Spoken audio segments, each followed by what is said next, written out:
O tema é a desaposentação. Que hoje eu preparei alguma coisa assim técnica, que eu não poderia deixar de ser, porque eu sei que tem muitos advogados aqui ansiosos por uma opinião, uma colocação, uma menção à jurisprudência, mas eu queria, sinceramente, falar mais sobre os aspectos do dia a dia, os aspectos dessa ansiedade que existe em relação às pessoas que chegam a uma certa idade e que nunca admitem ter certa idade, graças a Deus, porque se sentem bem, não é? No mundo moderno, isso é uma realidade. A medicina avançada, a assistência à pessoa é grande, ela se sente bem. Muitos nem querem se aposentar por uma questão psicológica, acham que se forem se aposentar vão acabar diminuindo um pouco o seu ritmo, se fragilizando e assim por diante. E por essa razão, eu gostaria de reservar ao final as perguntas, vou procurar ser o mais conciso possível na minha exposição, tá bom? Bom, vamos lá. Para os advogados, especialmente para os advogados que se interessam sobre a matéria, vocês podem ter maiores informações sobre esse tema nos livros que eu vou citar. O do professor Vladimir Novaes Martínez, que é justamente o título Desaposentação, da editora LTR. Eu diria que, de todos, é o livro imprescindível, porque, de alguma forma, o professor Vladimir prenunciou a existência dessa tese, né?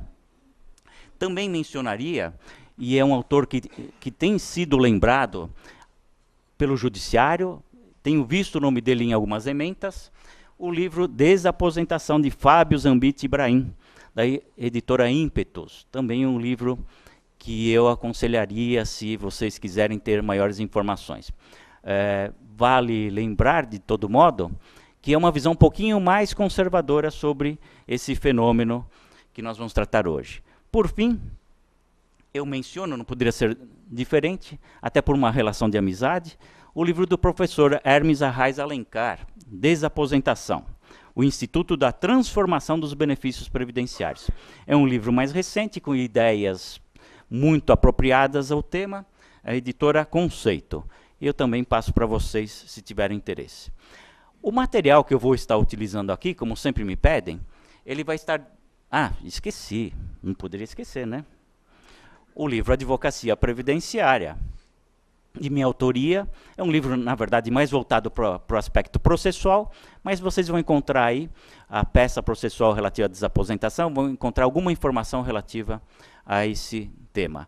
E também o livro que nós vamos sortear hoje, A Contribuição Social Ambiental, que é um livro que trata do aspecto tributário, que tem tudo a ver com a tese da desaposentação, né? Ele trata do aspecto tributário, ou seja, se eu contribuo, será que o Estado me deve alguma coisa? Vamos ver sobre isso daqui a pouquinho. O material vai estar disponibilizado no meu site, www.adilsonsanchez, com Z ao final, como bom espanhol, não é verdade? .adv.br. Ele já está disponibilizado, viu? Hoje, antes de vir para cá, eu notei que já estava lá no site. Então, fica inteiramente à disposição de vocês. Vou deixar até sexta-feira. Até sexta-feira ele vai ficar disponibilizado. Bom, vamos lá. O que seria desaposentação? Se pudéssemos atribuir um conceito, se pudéssemos definir esse fenômeno, poderíamos chamar de renúncia. Vejam só, Horvath Júnior, entre outros autores, ele se referiu a uma renúncia denominada de desaposentação, que se conceitua como ato voluntário do interessado que pretende desfazer a sua aposentadoria, aproveitando o tempo de serviço ou de contribuição que ela estreou, para obter a jubilação em outra situação funcional, submetida ao mesmo ou a outro regime previdenciário. Assim, uma dúvida que se impõe é se nós tratamos de renúncia, de desfazimento, de cancelamento, de reversão, de conversão, de transformação. Afinal de contas, o que é a desaposentação? Vale lembrar que não está regulamentada em lei, não há dispositivo legal determinando a possibilidade da desaposentação. Ela sequer foi lembrada pelo legislador. Não existe no âmbito legal a desaposentação. Eu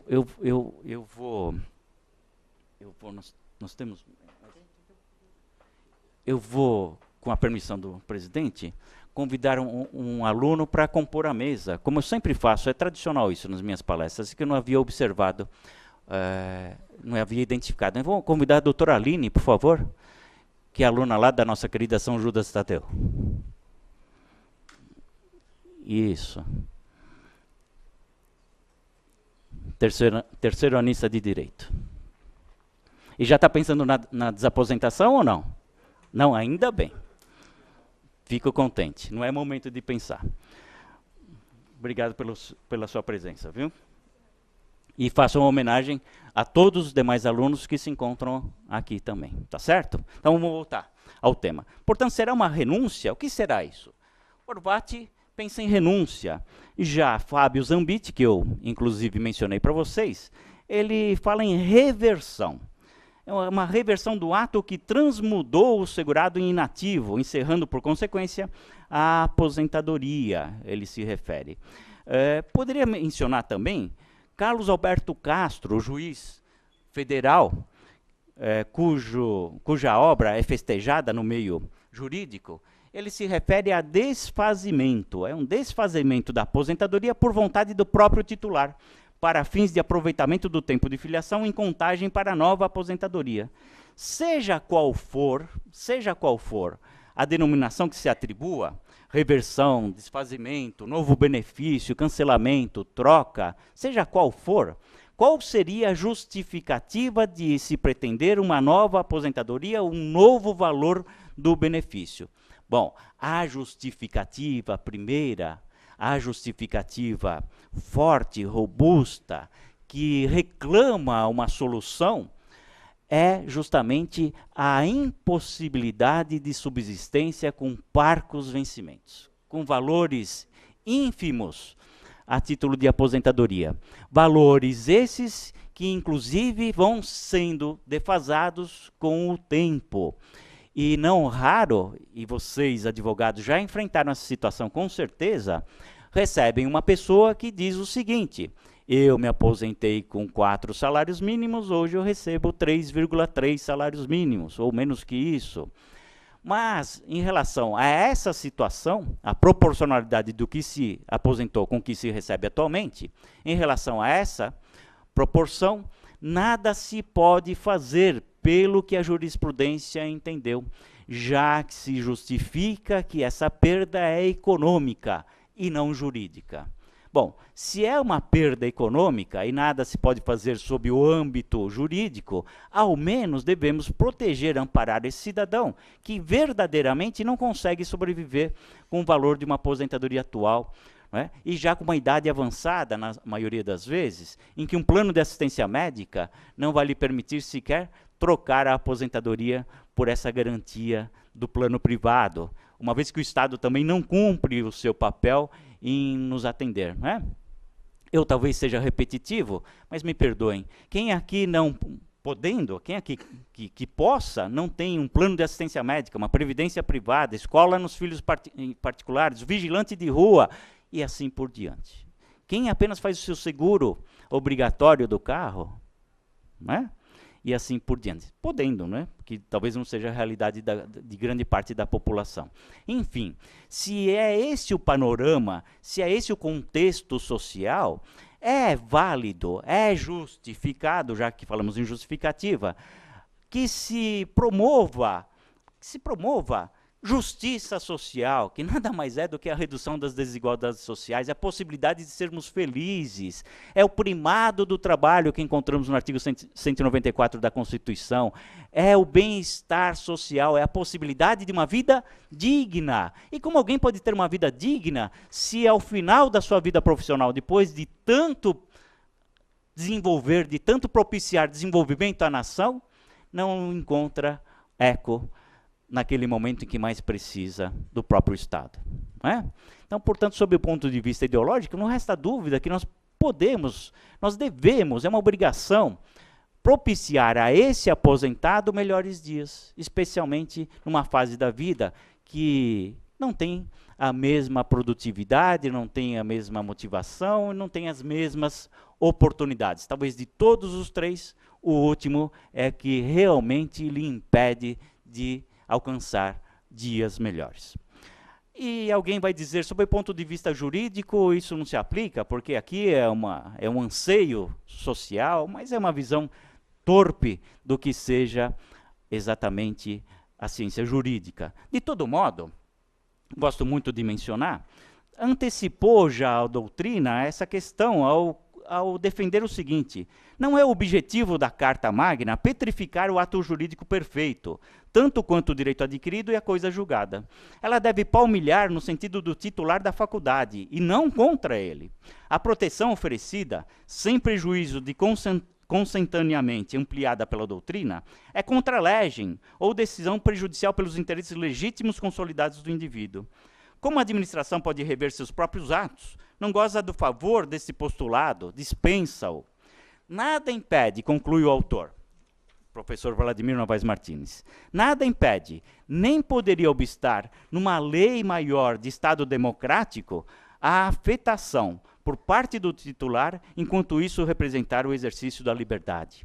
Em outras palavras, eu posso alcançar um novo modelo, eu posso alcançar uma nova situação jurídica, renunciando a um direito que a princípio é irrenunciável, se essa nova situação me proporcionar melhores condições. Né? Parece óbvio, mas ao mesmo tempo parece distante. E eu vou defender infinitamente essa situação. A Constituição, ela se ocupa dos mínimos, ela se ocupa daquilo que o legislador definiu como objetivo, como princípio, que é a possibilidade de uma vida digna. Não se tem uma vida digna com valores parcos pagos de aposentadoria. Vale lembrar, o teto de benefícios na década de 80, isso mudou com a Lei 7787 de 89, era de 20 salários mínimos, passou a 10, ficou insignificante e por emenda constitucional, número 20 de 98, de 16 de dezembro de 98, se elevou a 10 novamente. Pouco tempo depois, 5 anos depois, em 2003, já ficou defasado e se elevou a 10 novamente com a emenda 41 de 2003. Passados 10 anos, o que encontramos em relação a poder aquisitivo desse ex-trabalhador, dessa pessoa que foi o protagonista dos destinos da nação? Se a nação melhorou, se a economia melhorou, se os pobres têm hoje a possibilidade de alcançar o mercado, não foi por nada, não foi apenas por acreditar em Deus, foi porque toda uma geração se empenhou para isso. E essa geração tem o direito indubitável de ver reconhecido esse fato histórico, essa dedicação, esse papel social cumprido na história do país. E espero que o judiciário não dê costas para essa possibilidade. Já que, eu diria, o governante não parece muito preocupado com isso. E por que não está muito preocupado com isso? Porque simplesmente ele vetou a extinção do fator previdenciário. O legislador também não está muito ocupado. E por que não está preocupado com isso? Porque aquele que contribuiu para aprovar a lei que revogava o fator previdenciário, hoje se encontra no cargo executivo. E questionado a respeito se ele ia lutar pelo fim do fator previdenciário, ele disse, não, hoje eu estou aqui no Ministério da Previdência Social, os interesses são outros. Mas isso não nos surpreende, né? É típico da carreira política de muitos políticos, né? Então não nos surpreende. Resta, portanto, e eu faço uma homenagem a vocês que estão aqui, resta, portanto, o apelo, o socorro por nós, advogados, para definitivamente a nossa categoria obter um avanço, uma conquista social, mais uma vez, e mais do que necessária. É isso a desaposentação. Portanto, pessoal, desaposentação, seja qualquer palavra que lhe atribua, nada mais significa do que a possibilidade de uma sustentação, de um ganho que se perdeu com o passado, que se perdeu ao longo do tempo pela defasagem, queira econômica ou jurídica, pela defasagem dos valores que recebia até então. É proporcionar ao cidadão, é lembrar que o Estado é a sociedade civil, o Estado se confunde com o cidadão, é proporcionar ao cidadão melhores dias, no momento em que ele, além de ser muito justo, mais precisa. Ele precisa, na idade avançada, de melhores dias do que numa idade mais jovem, por óbvio. Portanto, além dessa questão, que é uma questão social, encontramos uma questão jurídica. Vejam só, até então, será que o Estado é tão voraz assim? Será que ele não pode, ao menos, se preocupar, o menor sentimento em relação aos nossos queridos aposentados? Havia o pecúlio, havia a possibilidade do aposentado que retornasse a trabalhar obter a devolução daqueles valores que ele contribuía enquanto aposentado. Não se esqueçam, inclusive, que havia uma época que ele tinha que se desligar do emprego para se aposentar. Essas coisas foram passando justamente para permitir que o Estado cada vez arrecadasse mais. Não é? Extinguiu-se o teto de contribuição das empresas. Se criou a retenção na fonte de 11%. Se tributou a 20% autônomos administradores. Se criou a contribuição dos cooperados ou das cooperativas, 15%. Né? Se ampliou a margem de recolhimento com a instituição de processos eletrônicos. Ora, não se justifica que a arrecadação tenha crescido tanto e a atenção àquele que lhe proporciona arrecadar esteja diminuta. Não é? É isso que a gente coloca. Portanto, com a Lei 9.032, foi extinto o pecúlio, ou seja, quando o aposentado parava de trabalhar, ele requeria a devolução das contribuições previdenciárias. E aí se criou a forte tese: se o Estado já não proporciona a devolução das contribuições enquanto aposentado, uma revisão ele deve proceder no benefício desse mesmo aposentado. Vejam só, um pouquinho mais técnico, vamos para o campo tributário. Alguém paga pedágio se não entrar na estrada? Alguém paga taxa por uma certidão requerida por um terceiro? Não. Por quê? Porque são contribuições. As contribuições têm como característica maior exatamente a exigibilidade de uma função estatal. As contribuições reclamam que o Estado exerça alguma atividade em prol desse contribuinte. Entre as contribuições se enquadra a contribuição previdenciária. Assim, se eu contribuo à Previdência Social, aposentado ou não, o faço na expectativa de ter um serviço, de ter uma prestação, de ter um retorno, de ter uma atividade exercida por esse Estado. E não venham me dizer em princípio da solidariedade, porque ele se perpetuou nos 35 anos em que se trabalhou para se alcançar a aposentadoria. 35 anos se homem, 30 se mulher. Não é verdade? Assim, se cumpriu já essa hipótese do princípio da solidariedade, de uns contribuírem em prol de outros. Agora se inverteu a situação. É o aposentado que necessita do princípio da solidariedade da camada ativa da população. Basta bem administrar o que se arrecada, porque o que se arrecada não há dúvida que é o suficiente para tornar a vida de todos nós um pouco mais branda, né? Que esqueçamos os ônibus que caem das pontes, que esqueçamos as balas perdidas, que de alguma forma possamos andar em plena Praça da Sé às 20 horas de um dia sem muito eu vou dizer, né? Porque controle absoluto não se tem, mas sem muito receio de ser assaltado, não é isso? Sem muita preocupação do que vai ocorrer com a sua vida. É isso. Portanto, volto lá para o campo tributário. Se há contribuição previdenciária, eu reclamo uma prestação do Estado, pela natureza jurídica dessa contribuição, espécie de tributo. E não ouçam aqueles que defendam que contribuição previdenciária não é o tributo, pelo amor de Deus. Não é? Assim, se eu, aposentado, estou contribuindo, eu devo ter direito aos benefícios previdenciários, mas não tenho. O aposentado não tem direito, se ficar doente. Aliás, doença essa que pode ter originado no próprio trabalho desempenhado, não tem direito ao auxílio-doença. E há quem sustente, inclusive, que não tem direito à estabilidade no emprego, apesar de ser caracterizado um acidente do trabalho. Vejam só. não terá direito, por ser aposentado, a nenhum outro benefício, exceto o salário família e salário maternidade. Né? Mas uma pessoa já de idade avançada talvez não vai ter filhos, né? É uma probabilidade grande.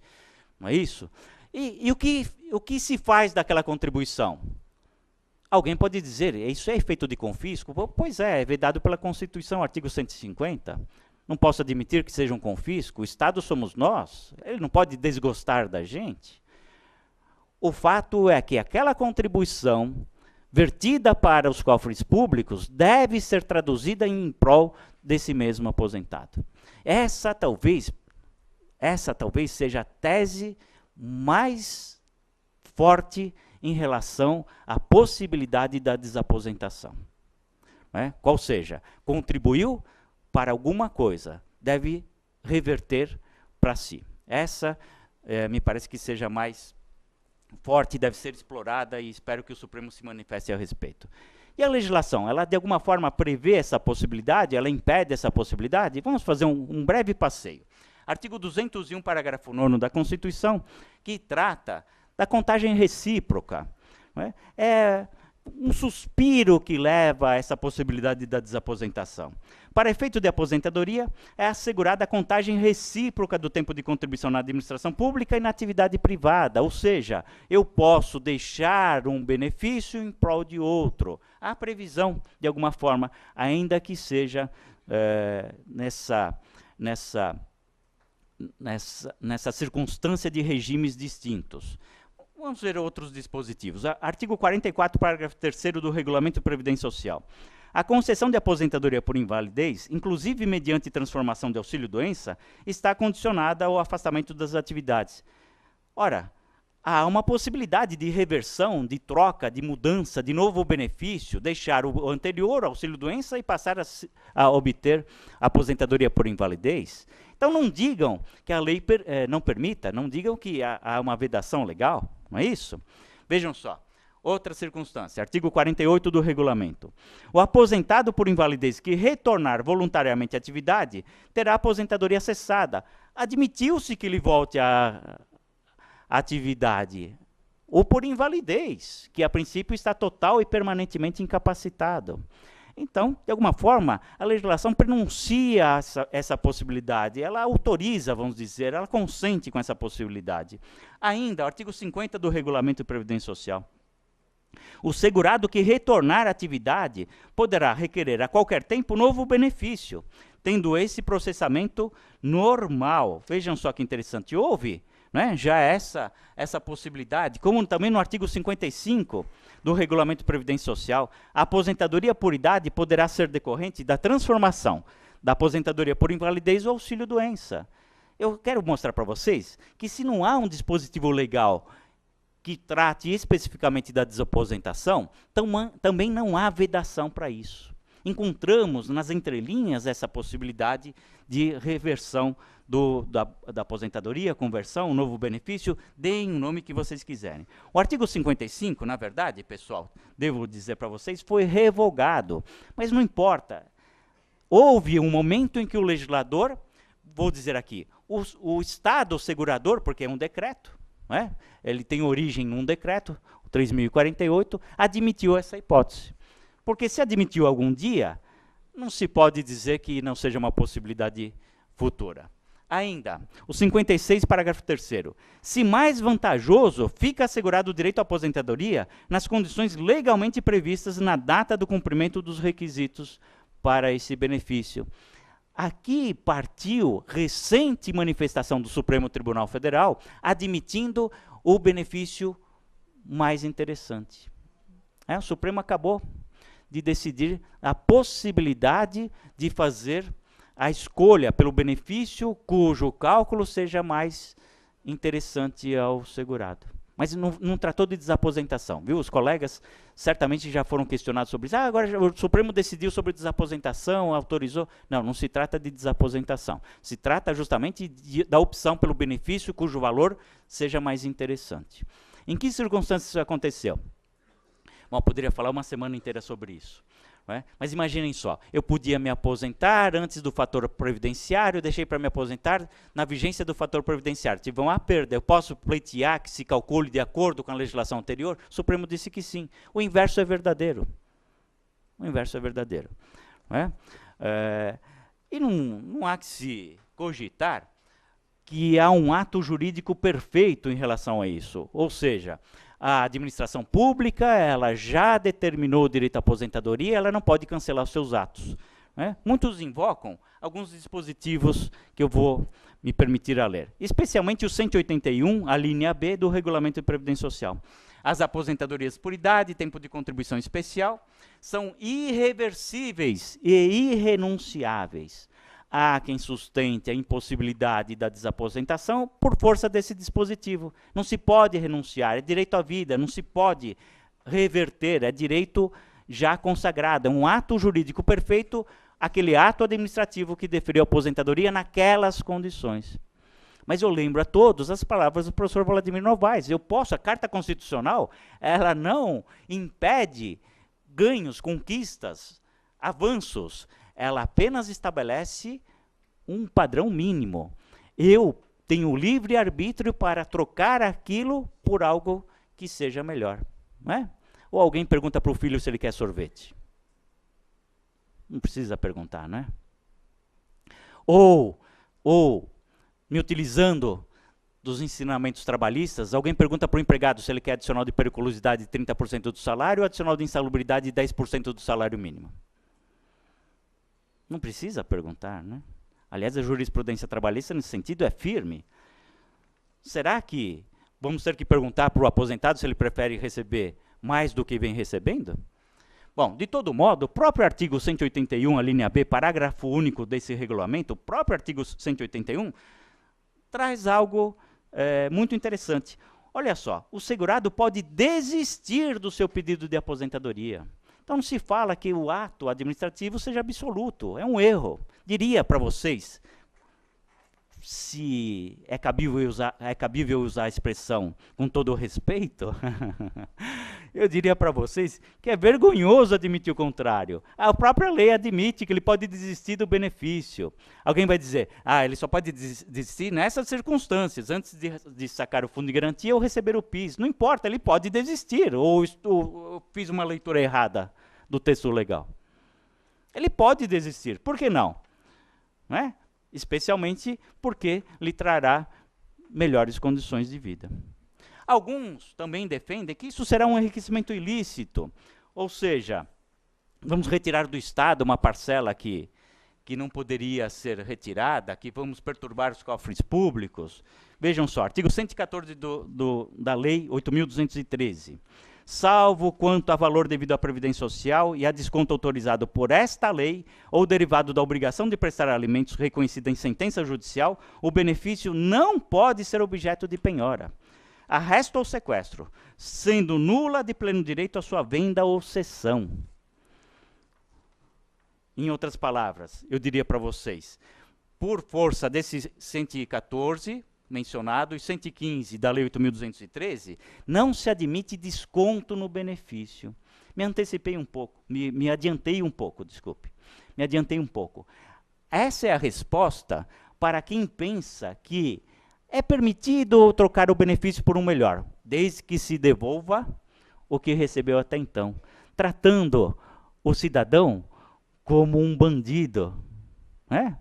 Algo muito próximo de uma apropriação indébita, né? Se não um assalto à mão armada mesmo, né? Você ficou todo esse tempo ganhando dinheiro aí à toa, agora você tem que devolver, né? Não posso concordar com esse posicionamento. Bom, são esses os aspectos mais jurídicos que eu gostaria de enaltecer. E quero mostrar para vocês o que é uma desaposentação, uma questão prática, ou seja, por gentileza, prestem atenção, eu vou falar de cálculos, tá bom? Me prestigiem um pouquinho nesse momento, eu tenho certeza que vocês terão aqui boas informações. Vamos lá, eu trouxe um caso concreto da aposentadoria. Depois eu fiz eu fiz uma simulação, uma conta de chegada, para não ficar muito enfadonha a minha exposição, né? Vamos lá, um caso concreto. Uma pessoa que trabalhou de novembro de 74 a novembro de 87, saiu do emprego, arrumou outro emprego em 20 de novembro de 87 e ficou até 2006. Essa pessoa alcançou 31 anos, 3 meses e 17 dias de tempo de serviço. No caso, um homem, ele podia se aposentar proporcionalmente. Vamos partir dessa hipótese. O caso concreto está aqui, é esse aqui, exatamente esse aqui, que eu tive o cuidado, evidentemente, de não denunciar quem é o beneficiário. Mas esse aqui, vocês veem lá, requerido em 7 de março, não é isso? Requerido aqui em 7 de março, requerida aposentadoria em 7 de março, que é a mesma data da concessão. Né, que é a mesma data da concessão. Como nós fazemos o cálculo da aposentadoria nos dias de hoje? Que é uma outra vergonha, né? É uma outra vergonha. Precisa contratar até perito contábil para saber como se faz um cálculo da aposentadoria. Mas eu vou ser breve. Eu pego todos os salários de contribuição, ou seja, aquilo que serviu de base para as contribuições previdenciárias, e faço uma média aritmética simples. De julho de 94 para cá, ou de todo o tempo de contribuição, se o indivíduo ele ingressou, ele se filiou ao sistema antes ou depois de 29 de novembro de 99, cuja mudança foi proporcionada pela Lei 9.876. E é isso que eu estou demonstrando aqui. Vejam só. Eu pego mês a mês qual foi o salário de contribuição, corrijo monetariamente e tenho o salário corrigido. Só que eu excluo 20% desse período, que vocês vão encontrar exatamente aqui. Eu excluo 20% desse período, onde está aqui desconsiderado. Isso que eu trago aqui, pessoal, é uma carta de concessão do benefício. Vocês, colegas, vocês só vão ter segurança para patrocinar uma causa de desaposentação se tiverem essa carta de concessão. E eu diria, mais o CNIS. O que é o CNIS? Cadastro Nacional de Informações Sociais, CNIS, que pode ser obtido perante as agências de previdência social. Se vocês forem até a agência, é uma procuração, não se esqueçam. Eu costumo brincar, não pode ser a procuração do escritório. E não é uma brincadeira, porque não pode mesmo, não é? Tem que ser a procuração extraída do site da Previdência Social. Ah, mas vocês sabem, para tudo tem um remédio, né? O remédio legal aqui, vocês podem impetrar um mandado de segurança, né? Despachar lá com o juiz depois de alguns meses. Se conseguir eliminar, resolveu. Se não conseguir, então espera uns 2 anos para obter o CNIS. Né? Bom, continuando. Aí, a incidência do fator previdenciário. A incidência do fator previdenciário. O que é o fator previdenciário? O fator previdenciário é aquele treco que foi aprovado por emenda à Constituição, exatamente número 20 de 98, cuja, porque é uma pessoa do sexo feminino, cuja responsável intelectual disse que precisava fazer algo complicado para passar rapidamente pelo Congresso, para ninguém discutir. Né? Vocês me desculpem, mas eu fico muito emocionado. O fator previdenciário é isso aqui. Esse é o fator previdenciário. É o FP igual ao TC vezes A dividido por ES vezes o resultado de 1 mais o resultado de D mais TC multiplicado por A dividido por 100. Vocês não esqueçam, primeiro vocês multiplicam, depois somam, depois dividem, colchete antes, parênteses depois, tomam um café para não desistirem. Não é? E aí vocês chegam ao fator previdenciário, que no fundo, foi criado com a única pretensão de se reduzir o valor do benefício, ainda que ele possa ser positivo. Né? Em algumas circunstâncias ele será positivo, mas é óbvio, é só uma válvula de escape para dizer que o fator não é prejudicial, que é errado dizer que o fator veio para prejudicar. É a questão política, né? É a questão política.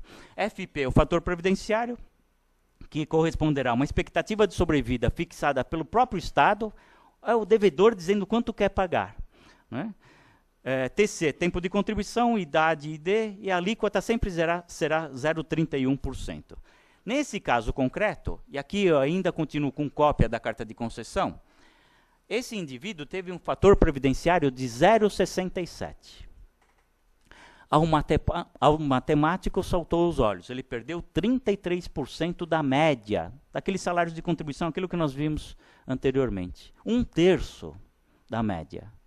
1/3 da média não será considerado para o cálculo do benefício. É isso que nós estamos falando. né?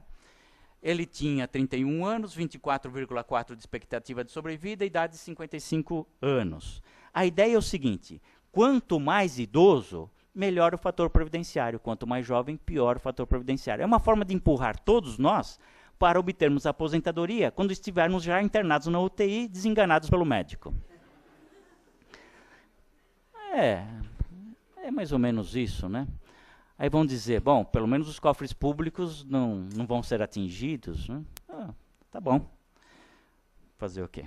Fazer o quê? É ter consciência. Então vejam só se vocês conseguem me acompanhar.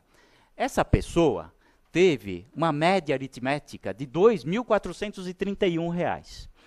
Eu insisto, isso é um caso concreto. Eu não estou inventando, eu estou lendo uma carta emitida pelo INSS, uma carta de concessão e memória de cálculo de um benefício de aposentadoria por tempo de contribuição. A média daquelas contribuições desse indivíduo foi de 2.431. Mas sobre esse valor se aplica o fator previdenciário. Ou seja, sobre aquele valor eu vou aplicar 0,67. Vai reduzir a média. Portanto, a média, que era de 2.431,60, passou a 1.629,17. Eu vou repetir. Houve uma perda de 1/3 da média. 33%. Né? O que já é um descalabro. Mas não para por aí. Por que não? E aí que eu sugeri até o tema, doutor, desaposentação e possibilidades de revisão dos benefícios. Porque esse indivíduo, vocês lembram, ele tinha 31 anos de tempo de contribuição, não é isso? Então, supostamente, ele tem direito a se aposentar com acréscimos de 5% para cada ano de contribuição acima dos 30. Contudo, o INSS interpreta que se ele não tiver 53 anos em 16 de dezembro de 98, ele não faz jus a esse acréscimo. O que aconteceu no caso concreto? Sobre esse valor, se aplicou só 70%, sem o acréscimo que a lei prevê, de 5%, na aposentadoria proporcional. Que, na verdade, era 6%. A emenda número 20 trouxe uma modificação para 5%, e a cláusula Petter não poderia ser modificada, e é lamentável que as pessoas não falem sobre isso, mas eu também não vou falar hoje sobre isso, senão a gente vai demorar bastante. Né? Enfim, sobre isso aqui, se aplicou 0,7. Resultado final, qual o valor do benefício? 1.140. De 2.400, que era a média de contribuição, foi para 1.140. Aí, o que aconteceu? Ele já tinha programado. Vou para a Praia Grande, né? Me aposento, vou para a Praia Grande. Olhar para o morro, aqueles coqueiros, tomar minha caipirinha, descansar ao sol, ver aquele mar lindo e me sentir próximo de Deus. Não só porque eu tenho uma idade avançada, né? Mas vou me sentir próximo de Deus com muita satisfação, com alegria, porque trabalhei tantos anos. Na verdade, esse aqui não trabalhou muito tempo não, né? Só 31 anos. Né? Trabalhei tantos anos e agora vou usufruir. E a esposa lembra, mas se você pedir demissão, você vai perder o plano de assistência médica. É verdade. Vamos contratar um. Quanto uma pessoa com 55 anos de idade, nesse caso, paga um plano de assistência médica para a esposa e para ele, sem falar dos filhos? Eu não saberia dizer exatamente, mas tenho a sensação que é algo significativo. E aí, pessoal, e tem uma pessoa aqui na mesa que não me deixa mentir, e aí a gente pensa assim, vai para a rede hospitalar pública, né? Vai para a rede hospitalar pública. E eu cometi esse erro com a minha mãe, né? E vi minha mãe num corredor não sendo atendida, né? Lamentavelmente. Né? Não vamos falar de erros médicos, etc. e tal, mas nós insistimos a dizer para as pessoas que ela era diabética e deram soro com glicose para a mulher. Né? E lá abandonada. E ainda me disseram o seguinte, mas pelo menos ela está numa maca. Então, aflige, não aflige? Aflige. E a gente gosta tanto das pessoas, eu não espero que elas tenham o seu final de vida tão maltratadas assim, né? Cadê a dignidade da pessoa humana que trata o legislador constituinte, né? Que frustração, por que trabalhamos tanto, contribuímos tanto e não temos direito ao mínimo, um mínimo de possibilidade de ser feliz, né?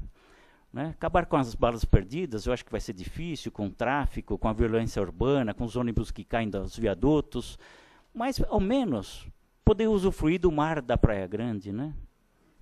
Eu vou para lá, vocês não tenham dúvida, eu vou para lá, estou me programando para isso. Por hora é cedo, ainda tenho muito que fomentar, discutir, de mostrar para a sociedade que ela mudou, mas ainda está anos-luz daquela mudança que desejamos, daquela sociedade que lutamos. É isso, pessoal. 1140. Vejam só. Essa pessoa chega à conclusão que não pode parar de trabalhar. Bom, vamos adiar os planos do mar. Vamos adiar os planos. Vou continuar a trabalhar nessa empresa, na outra empresa.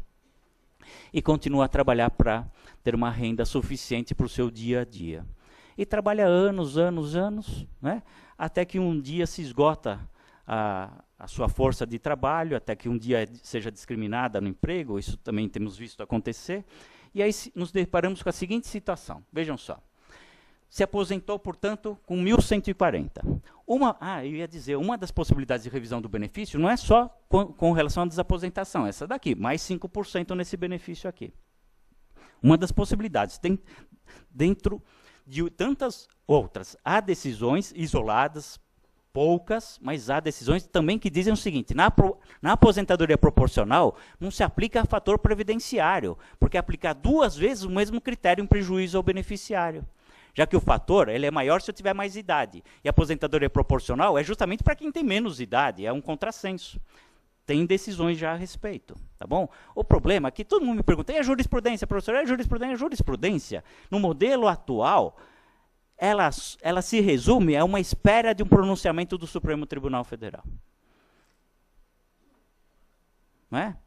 E eu nem mencionei para vocês aqui, mas já que eu comecei a falar sobre isso, e a jurisprudência sobre a desaposentação? Em São Paulo é completamente desfavorável.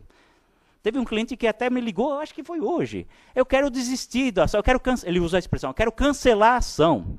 Por que você quer cancelar? Porque está demorando muito e a gente vai perder. Não seja tão pessimista. Basta esperar alguns meses para o Supremo julgar. Alguns meses? Não, melhor dizendo, basta esperar o Supremo julgar, isso se não entrar um mensalão aí no meio tempo. Mas, enfim, é uma possibilidade também de revisão. Bom, vamos lá. Essa pessoa pode retornar ao trabalho. Hoje a lei permite. Não há nenhum problema. E ela não terá direito ao pecúlio. Embora volte a trabalhar, pecúlio já não tem mais. O que fazer? O que fazer? Eu chamo de revisão.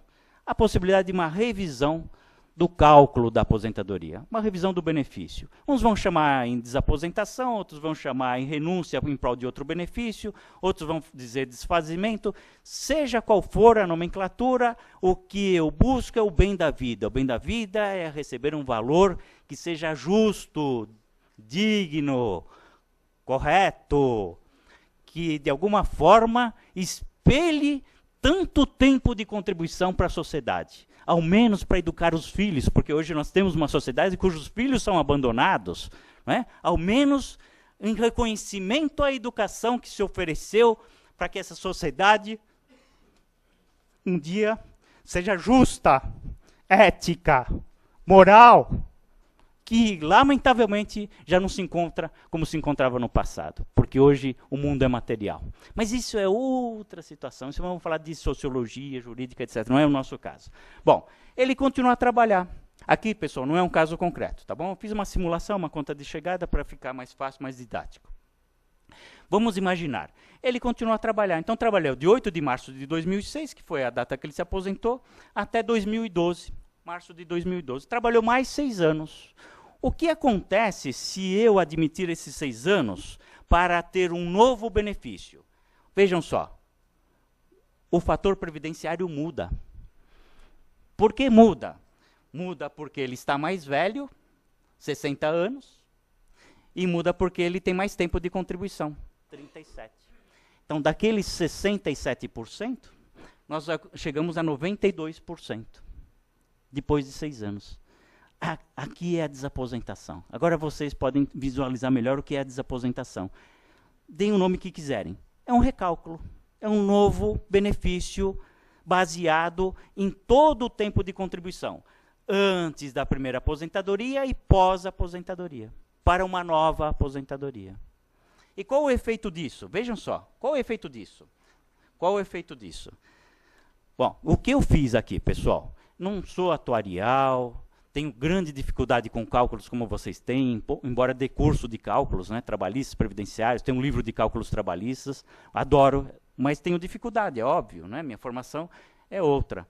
Bom, o que eu fiz? Eu peguei aquela média aritmética simples que vocês viram, 2.341, e corrigi com os mesmos índices de correção aplicados aos benefícios previdenciários, os mesmos índices de correção. Não é?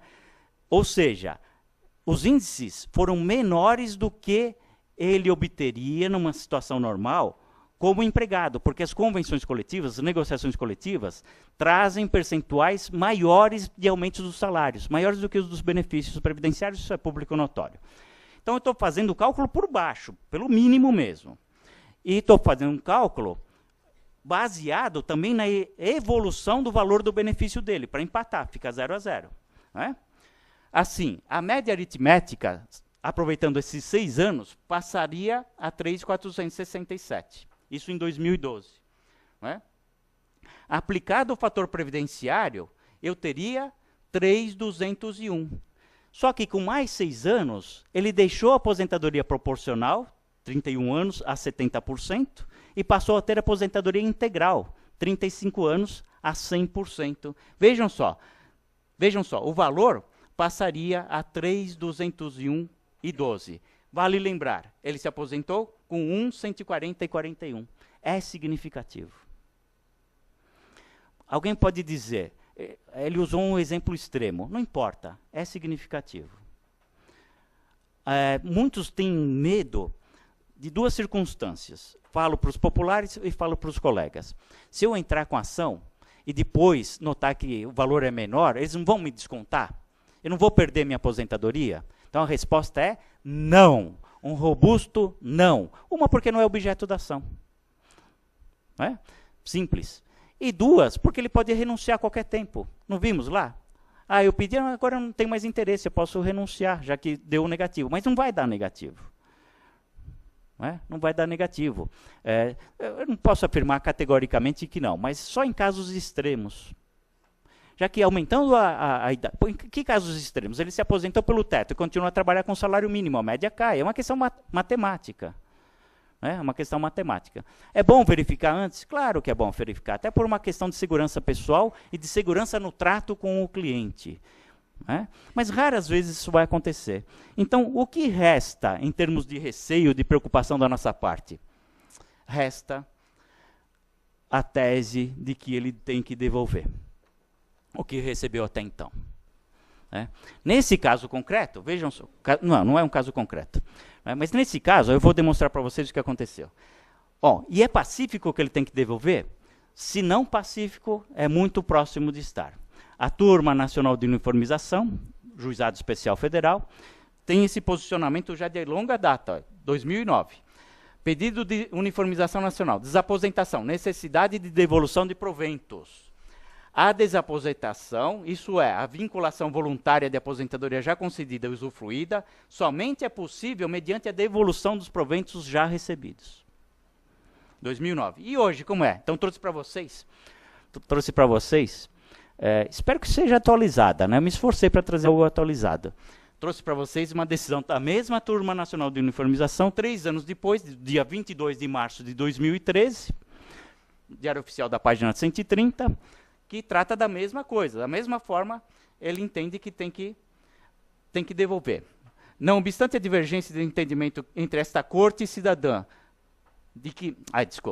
Não obstante a divergência de entendimento entre a corte cidadã e a Turma Nacional de Uniformização, esta já consolidou o entendimento de que, para que ocorra a desaposentação, mister se faz a devolução dos valores recebidos a título de benefício previdenciário.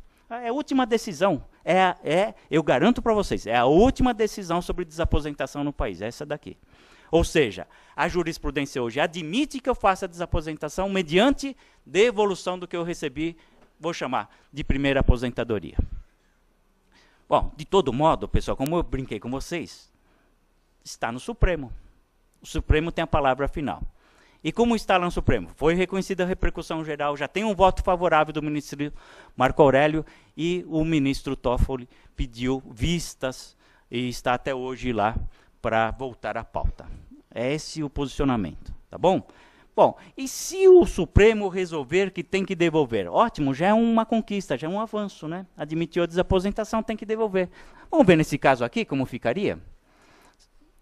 Olha só, me aposentei com 1.140, em março de 2012 eu tenho um recálculo, né? Foi para 3.201,12, uma diferença, portanto, de 1.574. Vou explicar melhor. Eu me aposentei em março de 2006 a 1.140. Em março de 2012, esse benefício tem esse valor aqui, 1.626. Da onde eu tirei esse valor? Eu corrigi. Todo ano a correção dos benefícios, eu fiz esse caminho, corrigi, até chegar em março de 2012. Então, em março de 2012, 1.626.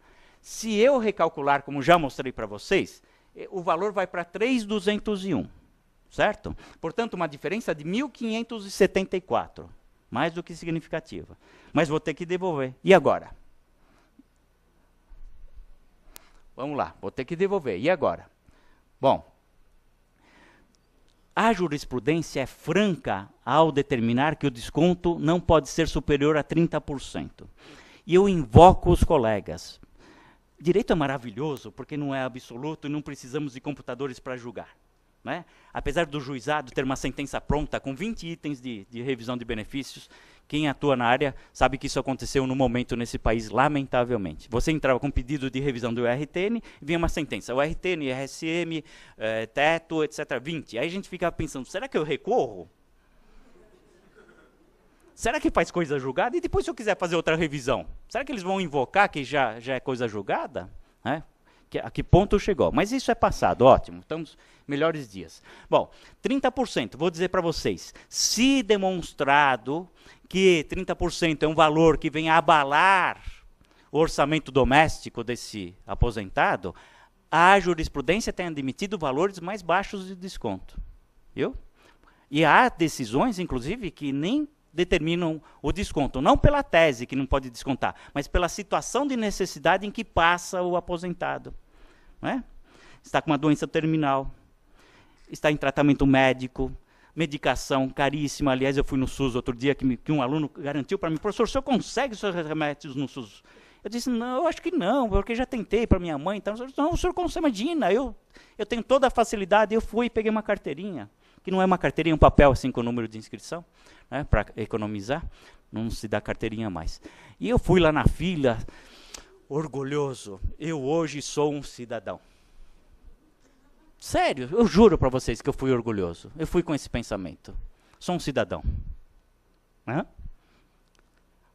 Eu diria, vou praticar a cidadania, o Estado vai me oferecer meu direito à vida, né? Porque até que me provem contrário, ninguém toma remédio por achar gostoso, né?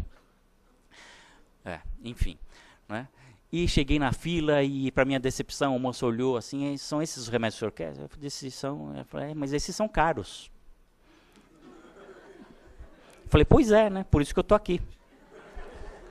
Eu falei, mas remédio caro a gente não dá. O senhor vai tentar na farmácia lá não sei aonde, que é só de remédio caro, não sei o que lá, e eu fico aí pensando assim, nossa, por que é tão difícil assim, né? Por que a gente é tão maltratado assim, né? Não é verdade? Mas vamos voltar. 30% nesse caso, tá bom? Quanto tempo ele recebeu a aposentadoria? Por 7 anos. Por 7 anos ele recebeu a aposentadoria. Não é isso? Bom, o que vai acontecer? O bruto é esse valor, desconta os 960, que são 30%, para devolver o que ele recebeu até então. Ele vai receber um líquido de 2.240. Há uma diferença de 614, que vai ser vantajosa.